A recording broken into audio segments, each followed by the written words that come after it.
Miss Wendy, it's too much for an old woman.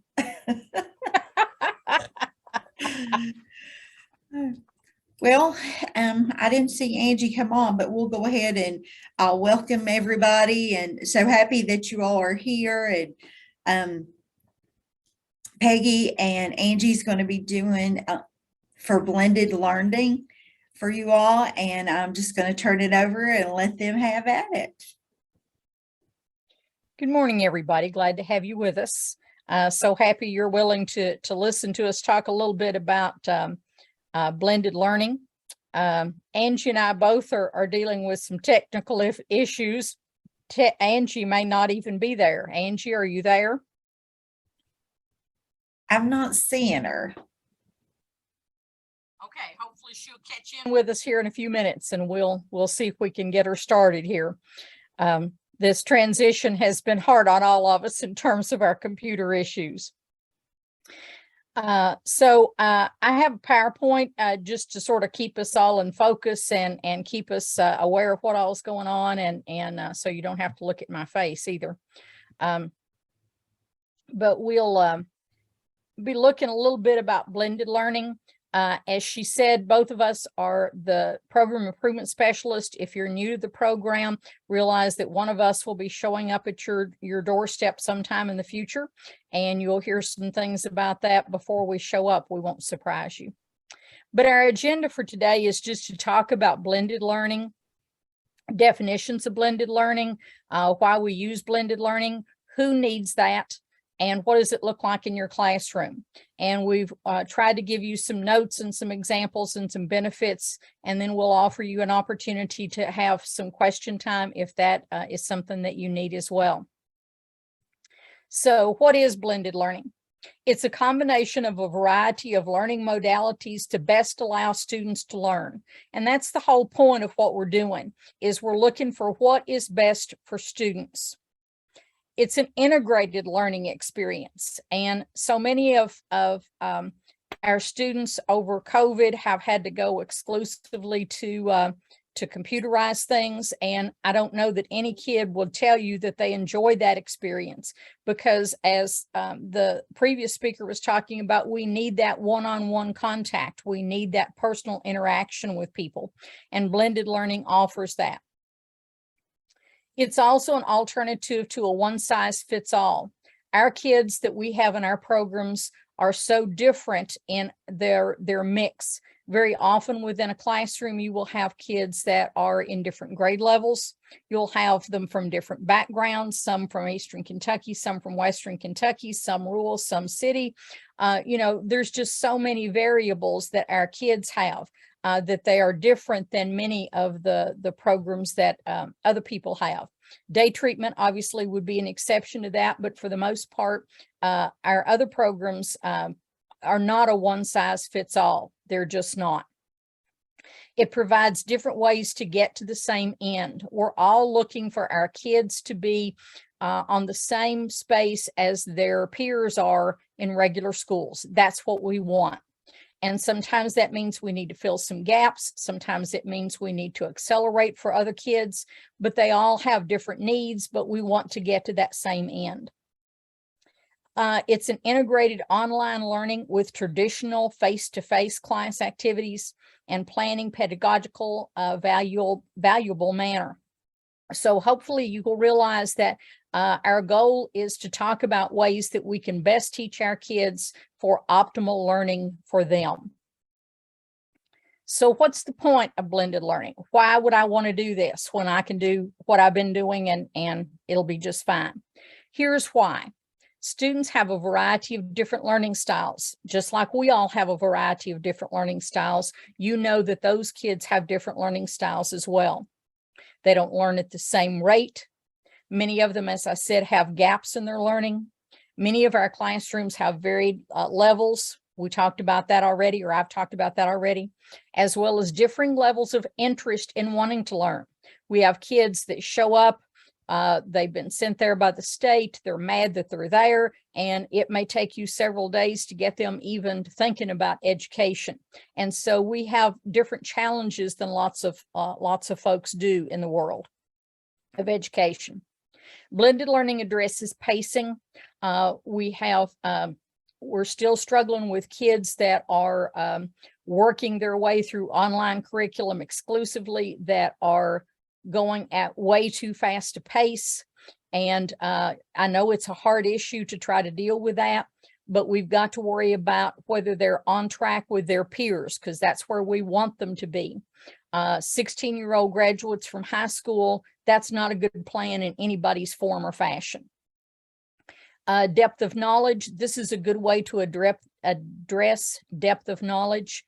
Kids can pick up with whatever information they need, whether it be above grade level, or if it be below grade level or on grade level. But we need to do the depth of knowledge as well. And it also provides for speaking and communication skills. These kids need to know how to talk and how to communicate with other people to be able to get the jobs that they're looking for, to be able to get the experience they need for job interviews, for just social skills with their families, with relationship issues. There's group learning skills that they can learn. How do I get along with the people that I work with in my job? How am I getting along with the people that I live with? But group learning skills, and practice and application of tasks or skills, actually practicing something instead of just reading about it. And varied assessment to knowledges. We can do a lot of different assessment types with blended learning. Angie, when you come on, just speak up, babe. Here I am. All right. You want me to leave you with blended learning? Who needs it? Well, yeah, that's great. I apologize, you all. It has been a Monday kind of Monday. So, who needs blended learning? Well, all of our kids do. And as Peggy was saying, and I came in late, sorry, but Peggy and I have talked enough to know, I know her feeling on this, that, I feel very strongly that we can't just sit kids in front of a computer all day. I'm a fairly well-adjusted adult, and I could not do that without being a behavior issue. So blended learning, and who's it for? It's for all of our students. But, of all of the kids in the Commonwealth that are attending school, ours are the most at risk. And so we really need to be very intentional about the way we offer instruction to our kids. They aren't cookie cutter kids, and one thing doesn't work for everyone, especially in our population. But, some kids in our population who are going to benefit are kids that get bored easily. I get bored doing the same thing again and again and again. And knowing that I'm going to walk in the door and have 6 hours of staring at a computer screen is just not good. It doesn't address all the learning styles. The students who will benefit from blended learning are kids that generally don't test well in a standard format. Kids that are really, really smart, really intelligent, but you give them a standardized test and they will not score well. And really, if you think about it, when we are putting kids on a strictly online curriculum, that's what we do to them all day, every day. They're on that standardized test form that they don't do well in. I've already addressed a little bit those learning styles, but, for kids who aren't visual learners, kids who are auditory learners, kinesthetic learners, this is not for them. It's not, we have to address all of those learning styles with that our kids have when we're offering up instruction. And kids with poor reading skills, I know I'm preaching to the choir on this, but the vast majority of the students that come to us are deficient in areas of reading. And so a lot of these programs are heavy on the reading. You have to read it and then you have to do something with it. Well, lots of our kids, that's one of their biggest deficiencies. So it's a source of frustration for them, and they're not getting what they need. Kids who would benefit from blended learning are kids that are missing chunks of basic skills. Again, you can go back and do some individualized grouping with those kids. Let's say you're in a math class and you notice that, 50% of the kids don't know how to do the distributive property. Great. Grab up those 50% of the kids, do a mini lesson with them, group them, but don't rely on just the computer to teach them to do that. I hesitate in saying this, but I'm going to say it. But a lot of blended learning is good for kids who are significantly behind their peers academically. And that's one way that an online curriculum can be beneficial if done well, if not just, turn them loose and let them go. But again, as Peggy was speaking about, students earning lots of credits quickly, we don't ever want to rush kids beyond where their cohorts are.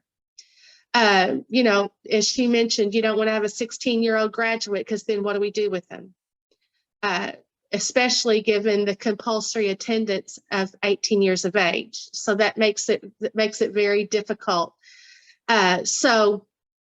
Those kids that are behind their peers academically really benefit from that blendedness, some direct and some online.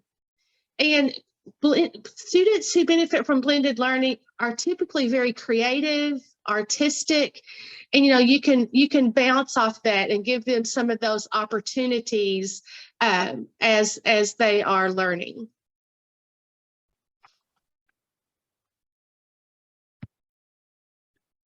So what will students learn? They'll learn independence. Now I'm talking about with blended learning, not that they can't learn these skills otherwise, but with blended learning, they'll learn independence because they're not all doing the same thing at the same time. And as a result, they can't rely necessarily on the person beside of them to do it for them or to help them or whatever their issue is. But they learn independence, and we all need to learn to be independent learners. We'll learn communication skills. Instead of just the computer screen and just that online program, they'll learn to do some communication in a group. They'll learn to share out loud, which is one of the standards that we're looking for with our students, is to be able to communicate, to speak. They'll learn to work with others, how to get along with other people, how to take turns, how to let people share their abilities, but also to develop those abilities for other people. Maybe speaking is not their best thing, but we all know that we need to do that at some point in their life. And so to practice that a little bit in a smaller group setting, which is what most of our programs are, will be beneficial for these kids. It will teach these kids to think more critically, because they do have to learn how to deal with other people. They have to think about what would be best for the group. How can I communicate in this group, or how can I do this task better? So it helps them to think critically, to become learners comparable to their peers. And that's what we're looking for. We want our students to be able to overcome the gaps that they have, to be able to accelerate what learning they need to have to get up to their peers. I heard someone at a PD recently say, and it was an elementary PD, but they talked about reading. And she said, if you have a kid that's reading on the 3rd grade reading level, yes, you have to work with that kid on the 3rd grade reading level. But if his peers are in the 6th grade, you can't just teach 3rd grade, because that's all he's going to achieve is just 3rd grade. You have to challenge him and raise the scale a little bit, as well as filling in the gaps. You've got to do both to get them comparable to their peers. Now, I'm not saying that you can raise somebody that's scoring in the second grade reading level to 10th grade while you have them in a short period of time. Nobody's asking you to do that. But the farther we can get them and the closer we can get them to comparable to their peers is what we're looking for. And I think blended learning is a good way of doing that. And along with that, Peggy, talking about that gap, and I don't know how many times in a year teachers will hear, we've got to close that achievement gap. And you hit on something that's really very important. Say you do have a sixth grader reading on the third grade level. As you said, if you teach that child only the third grade skills, they finish up and they're still 3 years behind. But one tool that is very beneficial in this, and I know some of our larger districts are doing this, is scaffolding in those grade level skills, so that you're not just getting the third grade skills, but those students are also being introduced to and taught those on grade level skills. So, again, what we can do to close that achievement gap is huge.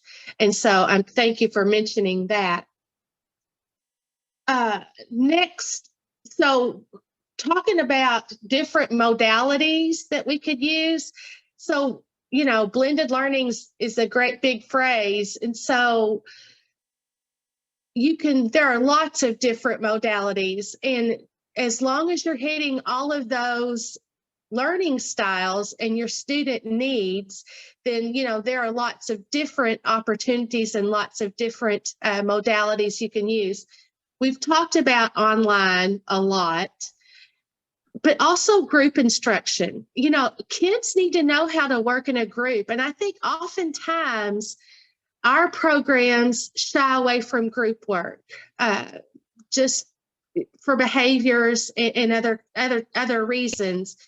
But, if you will talk to employers, you will find that our students today are very deficient in soft skills. They don't know how to work together.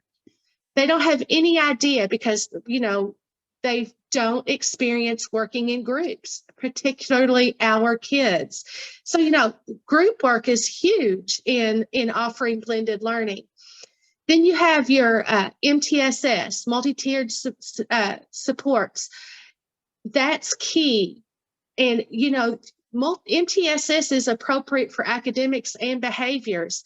But, you have to see where those kids are deficient and come up with a plan. And it sometimes seems daunting, but that's what we have to do to get those kids where they need to be. Personal discovery, investigation. Let's do some experiments. Let's do some observations. Let's look at how things change over time. This is huge because, as everyone knows, our sciences are supposed to be lab-based. So this personal discovery and investigation, that's a great place for some of those kids who are very inquisitive, very curious, want to find out on their own. It's a great place for them to learn. Then we have the traditional sage on the stage.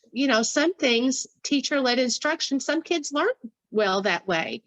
And there are certain times where that is the best way to do it, to introduce a concept, be that sage on the stage, give some teacher-led instruction, and then branch out and do some other things with it.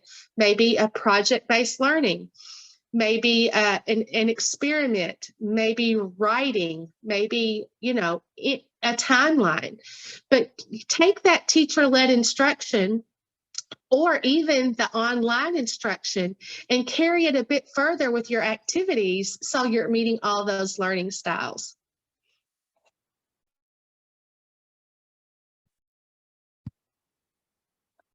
Okay, so we've talked a lot about what is blended learning, who needs it, what are we talking about, but we need to get down to practicality, because the whole essence of this for you is that you need to know how that's going to look in your classroom. Now, Angie and I have both experienced regular school environments and been teachers in those situations. And then we've both taught in schools that are similar to yours. And so we understand that when we talk about, well, get away from all online and incorporate some other things into it, many of you are sitting there thinking, now, this is not just going to happen. I don't have a planning period. I can't do this. It's just too much work. My kids are in too many different places. But there is a way to do this. And so that's what we want to talk about today primarily, is how does this look in your classroom? Now, many of our programs do blended learning. Some of them do a variety of different things. Some of them depends on their clientele and who they have. But I've visited in an elementary level classroom. These kids were 6, 7 years old, and the teacher had so many different things going on.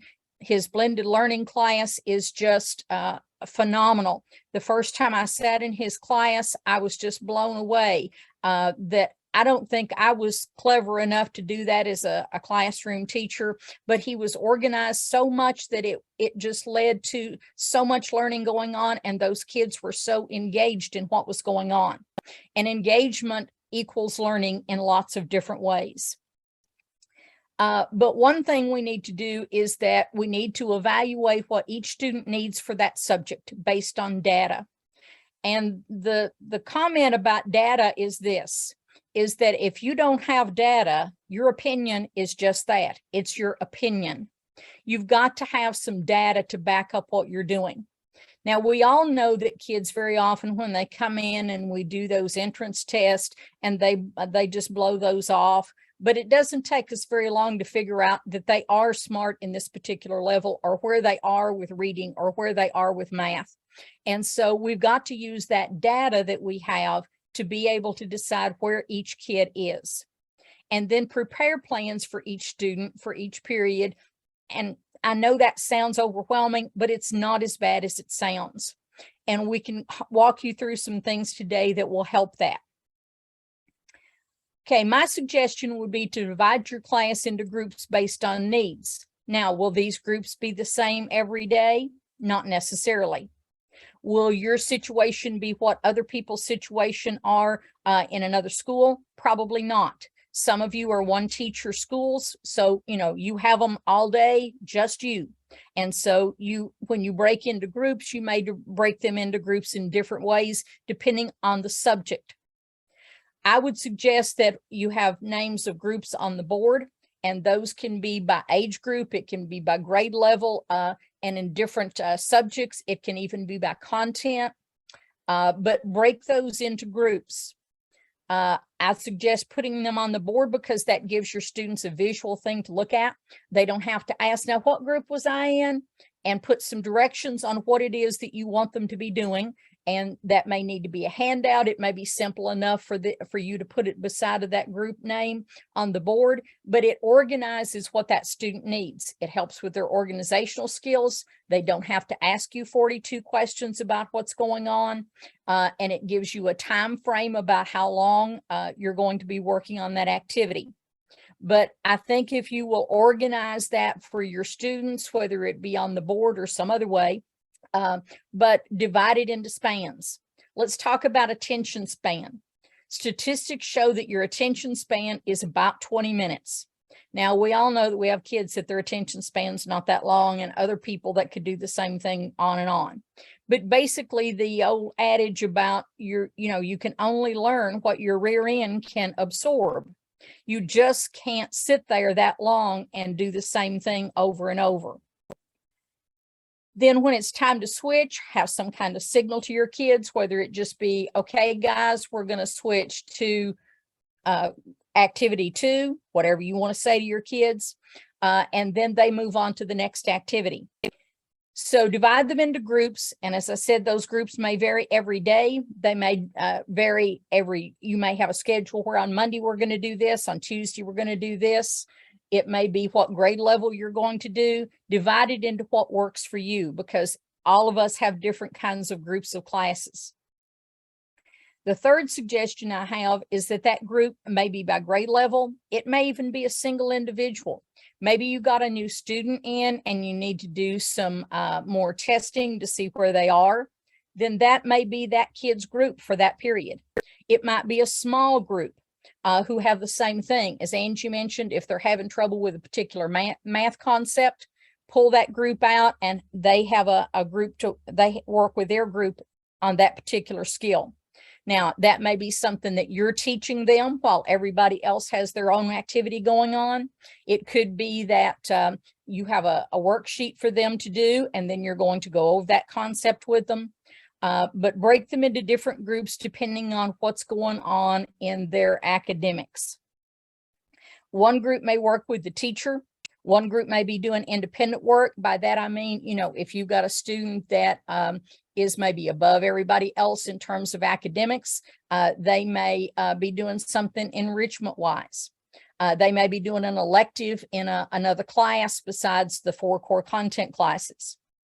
Another group may work on a project-based assignment, and project-based assignments allow the students to have interaction with something besides the computer. It allows them their creativity to be developed. So many things that you could do with a project-based assignment. Now, that group may be something that the teacher works with. It may be a worksheet plan kind of thing, what kinds of directions you want them to have. But as a project, to work on that project base. It could be an individual, it could be a group.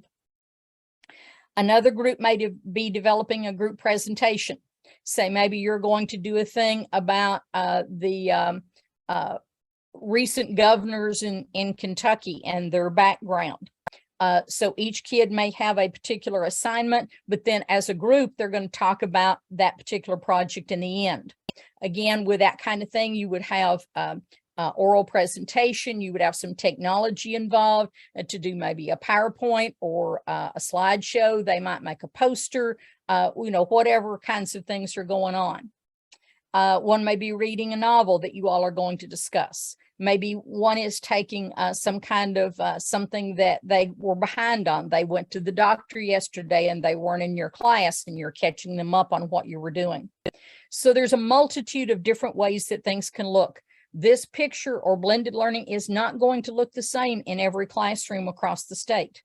It may not even look the same as what the person in the room beside of you has, because we all have different configurations. We all have different situations with our schools, but we need to break it up so that things are going on in our classroom that are not the same all day, but some variety. We all like variety.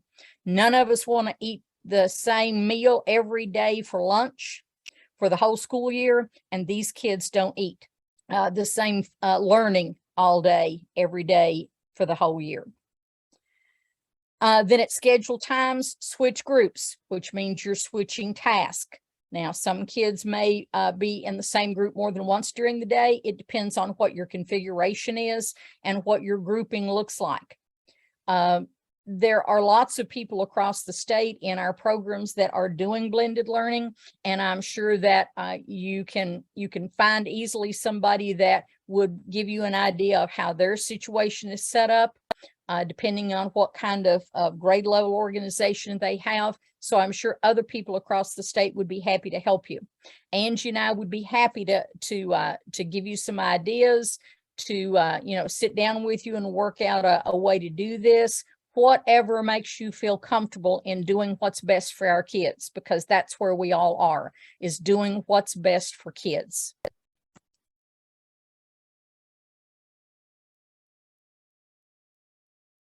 So we wanted to give you some ideas about what kinds of things you can do. So here those are.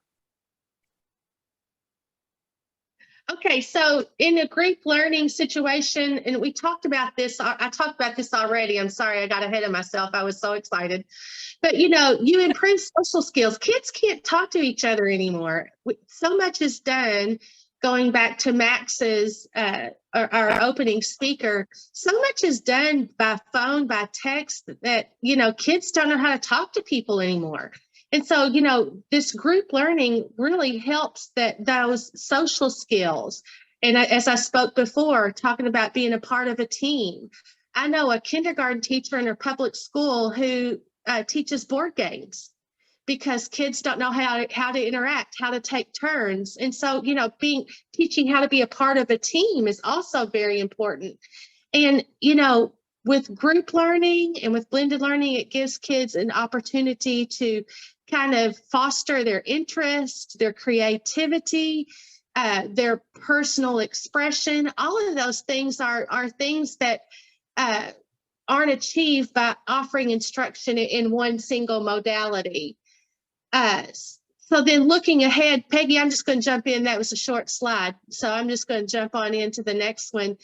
But, you know, a big thing that Peggy and I ask for, and oftentimes we'll get a blank stare, is talk to me about your MTSS. What's that look like for you? And oftentimes I'm given a district policy. And really, a district policy doesn't really fit for our kids, because if you think about it, most of our kids, had they been in a regular school, would be in like a tier 2 or 3 situation. So really, when we ask to see your MTSS materials, we would love to see what you do specifically in your building to look at those gaps. Like, what you should be doing is targeting academic needs, and you can't do that unless you know what they are. So, you know, you have to spend some time, do some you know, formative assessments, see what your kids do and do not know, and then take that information and set up some support systems, some supports in order to help fill those gaps where the kids are behind. Oftentimes it'll take remediation. You know, we have to remediate for those kids, skills, concepts, even behaviors. So, you know, you have to have a student specific plan, not a big blanket, you know, but a little throw that you can wrap around a kid to help get them there. You know, tutoring is another great example of enrichment for MTSS. Extended learning, that might be a project, you know, that might be something that they go home and work on and bring back. And when you're doing MTSS enrichment, you're never going to do, if you're doing it properly, you don't want to stick with this like the recall, the very lowest Bloom's category, because you want to know those kids know what they have, know what they know, and can apply it. So, you know, MTSS is huge in filling those gaps, and there are lots of different ways you can achieve that.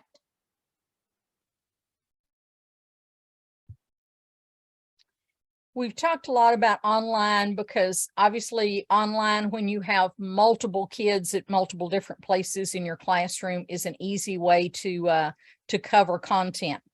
But online can be so much more than just the standard core curriculum. If you set a kid down in front of the computer screen and say, okay, here's English 1, and they go through that online curriculum in 2 weeks, what did they learn about the content? And that's what I meant when I talked about pacing, is that we have to do more. We have to do some expansions. We have to look at different things that kids can learn and ways that they can learn other than online. And you know as well as I do that you technically can go through an online class in a short period of time. But if the kid doesn't know the content, what have we done for that kid? It's important that the kid learns what their peers are learning. And if their peers are reading a whole Shakespeare play instead of the prologue to some piece of Shakespeare, there's a much more in-depth learning and understanding than there is to just the little piece that was put on the online program. And as Angie mentioned, with the group learning, there's so many things that you can learn from others, from sharing, from being able to talk. Maybe you've got a kid that's good at something and he can be a tutor for another kid, because you all know as well as I do, if you do the work to set up a learning process for a kid, you learn as much, if not more, than that kid. Most all of us do not teach just the core content class that we have a degree in. You know, you may have an ag degree and maybe you're having to teach English part of the day. Well, you've had to do some work to get up with those kids on that English. You had it in school, yes, and you learned that material as you were going through, but that's probably been a little while since you had those classes. So it's important that you understand that those kids could do the same thing by helping other people. So an online can do other things besides just the core content by doing knowledge checks. You can do little quizzes online to see where kids are. You can do checks about what they know about particular things. And it doesn't need to be an online curriculum that you use full force. You can do practice exercises. There's all kinds of support programs that you can use, softwares that are out there. Many of them are free. Many of them you all already use to decide where a kid is and then to help fill in those blanks. There's academic reinforcement games. Again, many of those kinds of things are there. Online, many of them are free. If you look on the KECSAC website, we have a list of resources that you can use. If you look under the Program Improvement Specialist tab, you will see a list of resources that we've tried to do. There's even a page for online things that will give you some of those names if you're not familiar with those names. But there's lots of things on the KECSAC website about those reinforcement kind of pieces that you can use. Teach a novel, teach a short story, do an educational video. It doesn't all have to be that online curriculum. You can use it for testing and assessment. So there's lots of things that can be done with online besides just core curriculum that a company has put together for you. So expand that. Online curriculum is a tool. It's not a teacher. If you ask kids, or if you think about what you do when you learn most of what you know from a teacher, a person, not from online curriculum. So use that online curriculum as a tool. It covers the spectrum of things that we are required to teach in Kentucky to get these kids online with their peers, but use it as a tool as it was intended to be used. Hey, Peggy. Yes, ma'am. Can you share your screen? I thought I was. Am I not? No, ma'am. Oh, bad girl. Give me just a minute then. We're talking about teacher-led instruction. You do that while I do this. All right. So teacher-led instruction is like Peggy said, probably where we all started. And again, it has a place, but it's not the sole method for delivering instruction. But if you have a whole group and you're teaching the concept for the initial time, the initial instruction, that's a great time for teacher-led instruction because you're touching, every kid. It's a good starting place. Also a way to do teacher-led instruction, and this is where I found it worked best in programs like ours when I was teaching, is like mini lessons or guided lessons. For example, I did bell ringers. The kids would come in, and when I was teaching in a program, I had 5 different math classes in my classroom at once, and I was expected to teach them in 55 minutes. That's a tall order.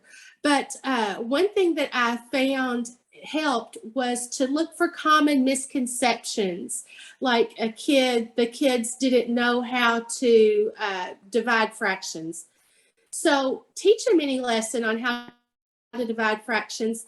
And then you've done some teacher-led instruction, some whole group instruction on something that everybody needs. And so the kids are still getting a sort of blended learning. Whole group discussions, pick out a topic like, say, World War II and what was the major cause of World War II. You could have covered that in a history class, but go on further and let the kids do some investigatory work, and also let them lead a discussion, be teacher facilitator. You know, we don't always have to be the authority. You know, give kids opportunities to do research and let them be the authority. And oftentimes those are lessons remembered the most. A good piece of teacher-led instruction is assessment reviews. You know, got a big summative exam coming up. Use that teacher-led instruction time to do some review. And teacher-led instruction can be fun too. If you're doing a review, why not make it a game? I think there are lots of companies out there that have like Jeopardy, and you can put your own questions in. And, you know, just because it's teacher-led doesn't mean it can't have some fun to it. Kahoot is another great opportunity to do some review, still teacher-led, but still the students are very engaged with that. And then this is the time, hold on. Sorry, got a dog barking. This is the time when, you know, students, Peggy, take over. Okay, Izzy's having a fit. Somebody's coming in. But as she was talking about teacher-led instruction, there are just so many programs out there. And as I mentioned on our KECSAC website, on the Program Improvement Specialist section, there's a list of all those things. If you're not familiar with them, or you're not happy with the one that you're currently using, or you're looking for something different, maybe there's some ideas of things that you can do there. Okay, we included just some general ideas about things that you can do. These are things that we have seen done in different programs that we visited. Obviously, during the year, we visit all of your programs. And so we see lots and lots and lots of wonderful things going on where students are developing these skills that we're looking for. They're filling those gaps by using some of these different elements. And I know that very often kids come in and they say, well, you know, I want to finish this class and I want to finish it right now. But that's not how regular school works. And we need them to get caught up with where they are with their peers, but they don't need to just concentrate on one particular thing all day and not do what everything else that their peers are doing across the whole country. So here are some project-based learning things. Social studies and history, I just listed a few. You could do posters with presentations. There's thousands of things that you could do. If you ask kids about to name presidents, sometimes you might be embarrassed at how many of them they can name. Or if you talk about branches of the government, they can do a poster in regard to that. There are just so many things that they could do. They can do those 3D things that we used to do when we were in school. It could be a drawing, but they could talk about a fort that you were studying, or ships during the period of time that you were studying, or a famous building.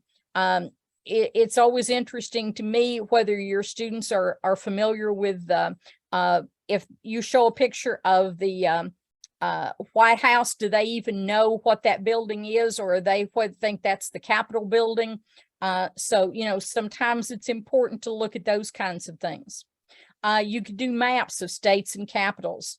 It always impresses me when I hear go to a social studies classroom and the teacher is teaching kids the states and capitals, because that's something that very often our students don't know as much as they should.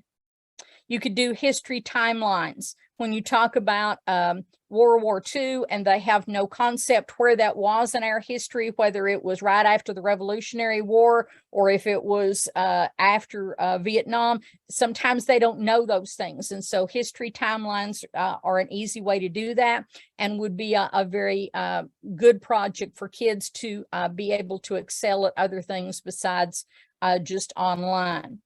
I know programs that do totem pole designs, very clever, very creative. The kids really enjoy those kinds of things.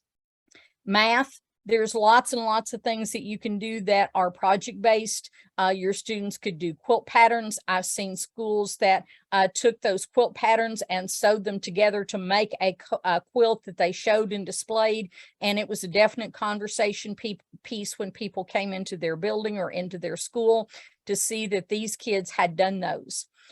Things like I've been in a program where they talked about pie and they talked about the length. Did paper clips to illustrate how far pie could go, and obviously it would never end. There's not even enough paper clips for that in the world, but to give them an idea about that pie is repetitive over and over and over again. You could talk about building a house or building their room and talk about the dimensions, how much paint was needed, all those practical things about building. There are thousands of STEM things that are on, if you Google the topic that you're looking for, they will give you STEM projects that go with that particular thing. I visited a school that did a roller coaster. They built it out of paper. And they did a marble down it. And if you stuck along the way somewhere, that wasn't very successful. So you had to practice and figure out the momentum and the grade of the inclines for your roller coasters, those types of things. Geometric shapes out of marshmallows and toothpicks. Kids will remember what they visually see very often more than they will if you just talk about it in terms. Perimeter and area practice, those kinds of things about practical things about measuring. Very often kids have a hard time reading what the measurements are on the ruler. They don't know what all of those little lines are. And I gave you a couple of other things there. Picture graphing. Lots of people will use picture graphing to teach kids about graphing. And they draw a picture. You follow the lines in the formulas and come up with a picture of some sort. Angie, you want to do English and science? Sure, I'm going to give it a go. Can you see this? Can you see the screen now? No, ma'am. I'm still not showing. No, ma'am, but that's okay. We'll make it work. So in English, yes, what were you going to say, Peggy? No, I was just going to say, I don't know what I'm not doing here. Go ahead. Oh, all right. So, in English, English of all the ones, it's easier because there are so many of the bullets or skills are carried through every grade with just differing depths of knowledge. So, to me, English is easy for blended learning, but anyway, especially when you have multi-grades in one classroom. But, book reviews, illustrations, poetry is another good project-based learning activity. Kids love to write songs. Let them write a song about something you guys are teaching at the time. Cartoons. So many of our kids are so artistic and they don't have an avenue for that at school that's appropriate. So, by letting them draw cartoons about what we're covering is a great way to, number one, foster their creativity and their artistic abilities. But two, do those formative assessments, see if they know what we're talking about. Design a book jacket that would be appropriate for a book. Character analysis, do a deep dive into one of the characters in the book. And of course, your different forms of writing. But, one of my favorite things I ever did with my kids when I was teaching English was I had them to make a Facebook profile for one of the characters of the book. So, Facebook is kind of passe right now, but, if you can come up with something that hooks into what they like to do, just like Max was talking about earlier, where are they hanging out? So how can you attach their learning to where they're hanging out by some sort of project? Oh, Peggy, you're sharing your screen. This is good. Yay. Awesome. And so then some things with science, all of those hands-on labs, all of those are, those are project-based learning.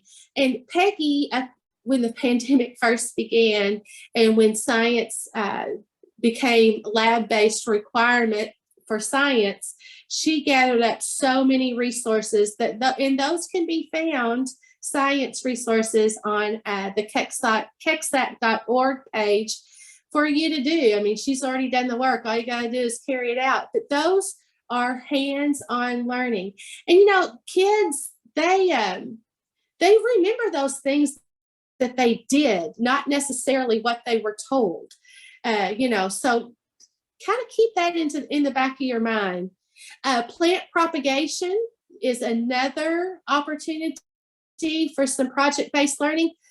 Bones in the body. I know I've seen littles, like the elementary kids, maybe lay down on a piece of paper and draw around them and then add the bones and add the muscles as a class.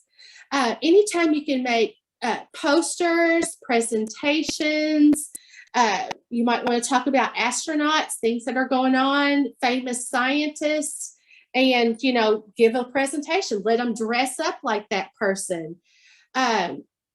Long-term labs, things like a worm farm. I never did that, but I always thought it was interesting.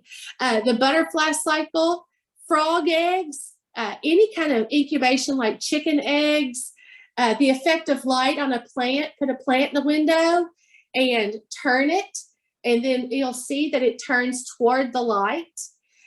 Also, chemistry symbols and periodic tables, make posters.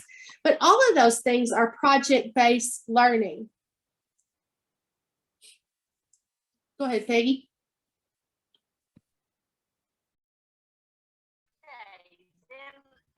We listed a few just to give you some ideas. And again, we stuck with the core content classes, obviously, because that's what core content classes.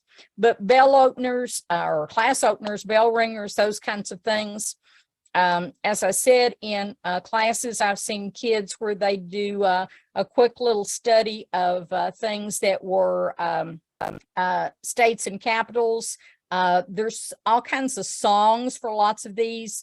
I know there's songs for the states and capitals. There's one for the continents and the oceans. And songs are how we remember things. I bet all of you can remember the words to songs when you were a teenager that you don't have any idea about some of the other things that happened during that period of time. But things like the presidents, map skills is a biggie. And that's one of the things that's even on standardized testing, is to be able to incorporate those map skills. You know, north, south, east, and west, finding particular spots, where things are in terms of mountains versus plateaus, those kinds of things. Of course, every student now takes the state test for citizenship.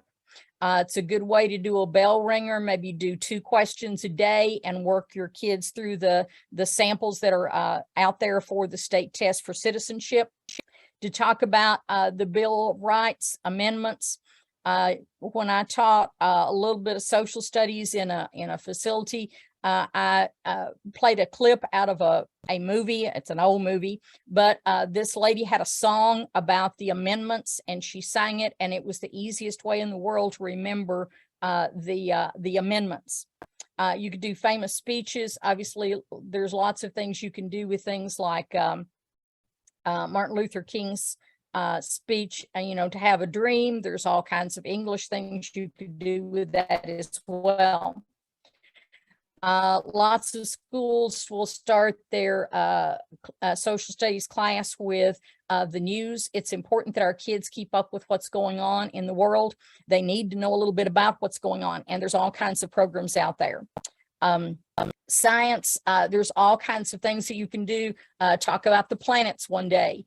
You know, talk about the names of the planets, and there's all sorts of mnemonic devices about how to memorize the names of the planets, and easy ways to do that.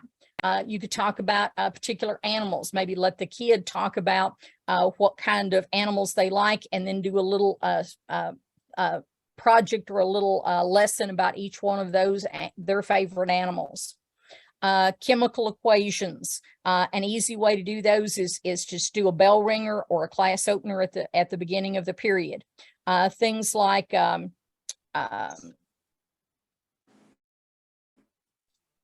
long time science projects you can do.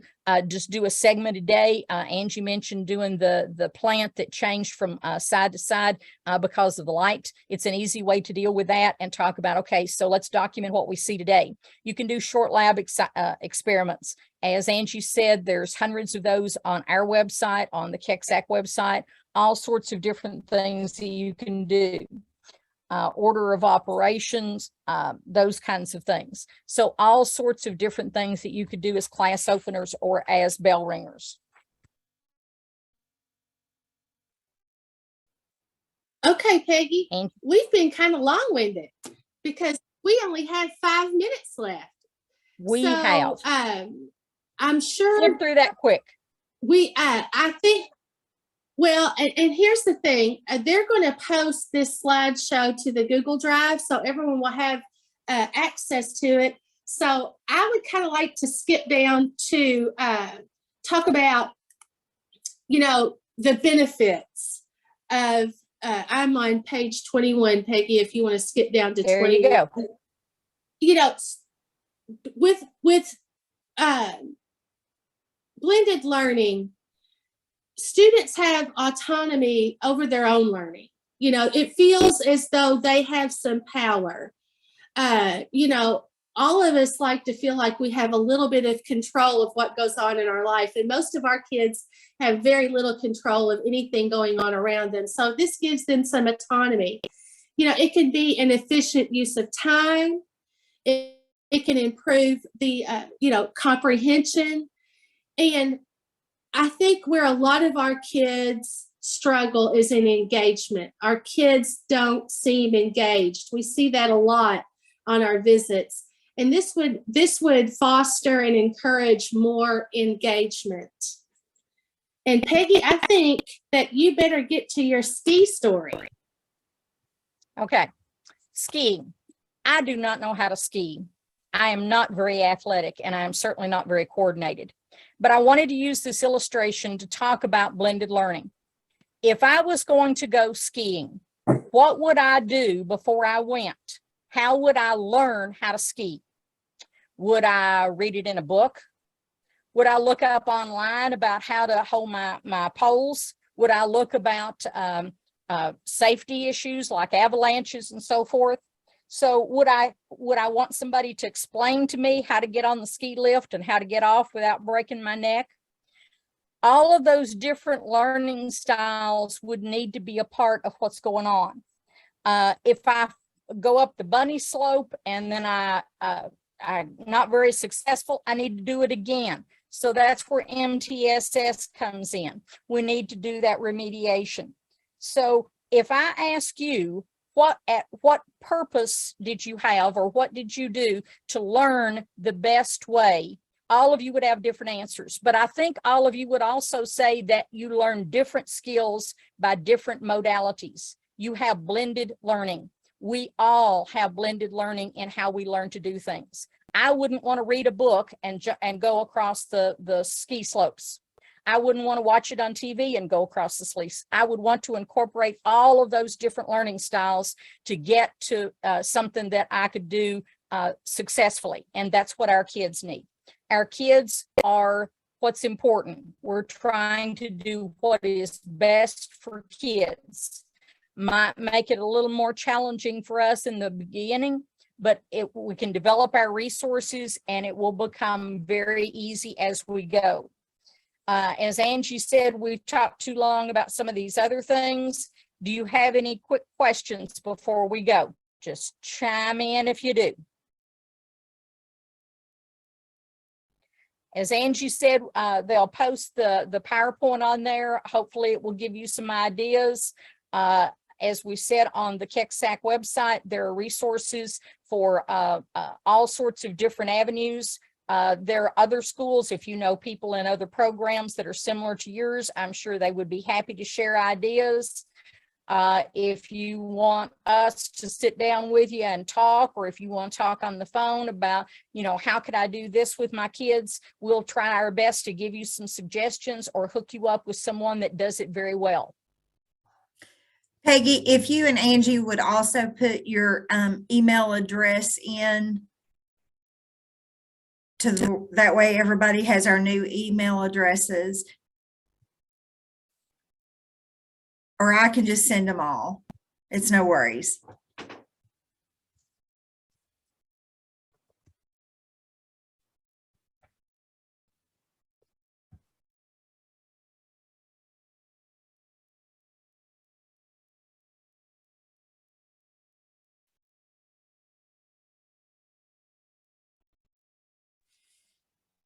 Thanks so much, everyone, for attending. I'm glad you were here. Have a good day. See you later.